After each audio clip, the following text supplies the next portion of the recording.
In this demonstration, we'll illustrate how to synchronize your enterprise system with your data warehouse using a two-way sync.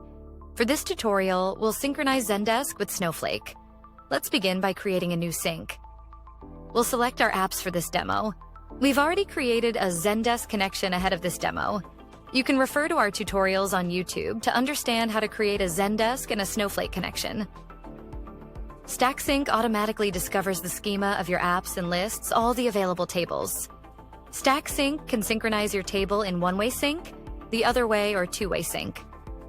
For this demo, we'll use a two-way sync. Stacksync is also able to create a new table in Snowflake for us. We can sync any column we want, rename the tables, select all the columns and choose only the ones we are interested in. Now, let's create a sync. And there you have it. You've created your first sync with Stacksync. Now let's activate the sync. The sync has just been switched on, and soon all the data will be propagated from Zendesk to Snowflake. We can see that all the data has been synced from Zendesk to Snowflake. Now let's examine the data in Snowflake.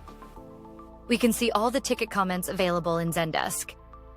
Now let's look at the ticket comments for a specific ticket. You can see we have one comment for this ticket. Now let's reply to August. Now let's go to Snowflake and see the data. Here we have our new comment. Hey August. Now let's insert a comment from Snowflake into Zendesk. The record has just been inserted to the Snowflake table with the query. Now let's go back to Zendesk and refresh. And here we can see the message we just inserted in Snowflake. This is how Stacksync can sync your data across your Snowflake and your Zendesk in two-way sync and in real time, at any scale.